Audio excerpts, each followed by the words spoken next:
RC rock crawling is all about having as much fun as possible, but how do you get maximum performance out of your rig? Well, in this Ultra RC video, I'm going to show you. Let's get right in.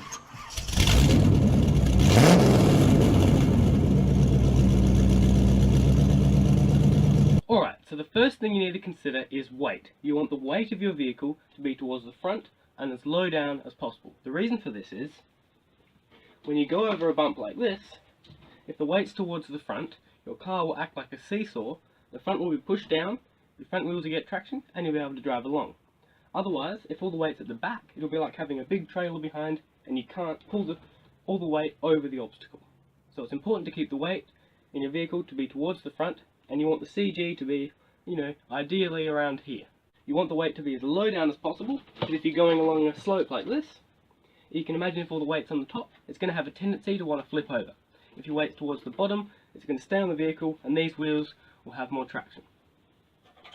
The best way to understand this is that if you picture a line from here straight upwards vertically, if there's more weight on this side, it's going to stay, and if there's more weight on that side, it's going to tip over that way. Hope that makes sense. So, that's the first thing you need to consider. The second thing you need to consider is ground clearance. Anything but your four wheels touching the ground is going to hinder the performance of your vehicle. So you can see here, if I'm like this, if I've got more ground clearance, my actual car won't be touching the ground. It will just be my wheels, and I'll be able to keep driving. But because my actual chassis of the car is touching this obstacle, my wheels don't have traction at all, it's just stuck in the middle, and it's not going to help me with the performance of my vehicle. So, there is a downside to having lots of ground clearance. Back to this example here, if you're like this, if you've got lots of ground clearance, your whole car is going to be higher up, which means you're going to be more top heavy and more likely to tip over on obstacles like this. So it's a big compromise, and you have to experiment around and work out what works best, but you can't have everything. Because for an ultimate crawler, you want to have lots of ground clearance so you can go over all the obstacles, but you don't want to be too heavy, because you can imagine if you're on a hill, you're just going to tip over. It's a big compromise. Alright, so the third thing you need to consider is suspension. You need suspension because the more wheels you have on the ground, the better. So with this example here, if one wheel's off the ground, you can see the other one is on the ground. That means that I've got ultimate traction. If I didn't have suspension, this wheel would be off the ground, I'd have a quarter less traction, and that's not going to be good for the performance of my vehicle. But there is the downside to having too much suspension. Back to this example here. When you're on a slope, like this, if you have lots of suspension, this side will sag down, this side will want to lift up and flip over, and you'll have less traction on these wheels here, which is not what you want. So you can have too much suspension. The right amount of suspension is to fit one wheel's size underneath here. You want to fit one wheel under here with that wheel still touching the ground. So I've got just a little bit, not enough, but it doesn't really matter, and it just depends how realistic you want your vehicle to look. A real vehicle doesn't have lots of suspension, it looks more scale and realistic. It's always a big compromise to how much suspension you have. Just remember that too much suspension can be just as bad as not enough. You might have less traction, but at least you won't be flipping over all the time. So it just depends. Alright, so the wheelbase of your truck, whether your wheels are close together or a long way apart, makes a big difference to how your crawler handles, and on different terrain it's going to be better or worse than others. So a longer wheelbase is going to be better at going up hills, because like I said, you want more weight towards the front of the vehicle.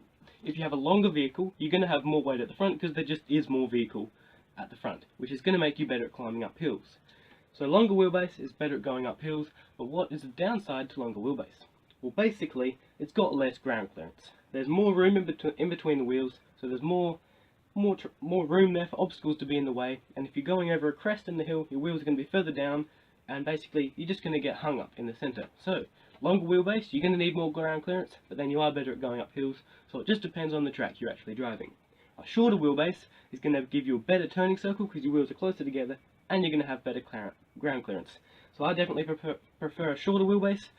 So those are the things you need to consider when upgrading your vehicle, but what do you actually do to your vehicle to get those things in your vehicle? So for the first thing with the weight, you want the weight towards the front. So how would you do that? The heaviest part of your vehicle is the battery, and in this SCX-10 it comes in the back here, so I move mine to the front, but then if you move it to the front, it's going to be up higher because it's above the servo, which means it's more likely to tip over sideways. So I had to compromise, move the battery back to here, and sort of on the side there, and then I have the weight towards the front, and as low down as practical. So the CG at the moment is kind of here, and ideally with that truck body that I made, I put the battery at the very front right here. and it was really good at going uphill because all the weight was on the front, had lots of traction here, the back was just dragging behind, stopping me from flipping over. But then when you go downhill down a step, it goes down the step, it just goes thunk, because the back has no weight holding the back down. So it does depend what you're driving on, but ideally you want the weight at least like that far, right? Now, to get the weight as low down as possible, you want to take heavy things off the top. So that's the main thing you don't want to do, is put a nice metal roof rack or things like that on the top, because that's going to make you want to tip over sideways. What you can do though is get aluminium upgrade wheels, bead locks and things like that. That's going to make your wheels a lot heavier, and that's going to make a huge difference to how your crawler performs. So definitely do that. Even simple things like moving the body down, just 2 clips on the body post there, that'll make a difference. Very small, but every little thing helps. Also getting a winch and things on the front, that's going to give you more weight, stuff like that. Make sure that there's no water in your rear tyres, because that'll also make your rear a lot heavier, and it does actually make a big difference. So, the next thing, like I said with the suspension, don't have too much suspension, but you have to have some, otherwise it's not really very cool, is it? Scale looks.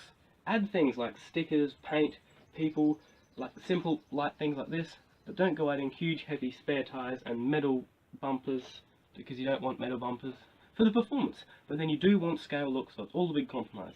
If you can have a vehicle that looks like a real Land Rover or something, that's super awesome, but can you get it to crawl well? It's a really hard challenge. Obviously, if you take the body off your crawler, it's going to be a lot better at crawling, but then you want it to look like something, don't you? Alright, thanks so much for watching this awesome Ultra RC video. If there's anything else you want to know, comment down below. Otherwise, subscribe for more awesome Ultra RC videos. Like this video if you found it interesting. But otherwise, see you around later.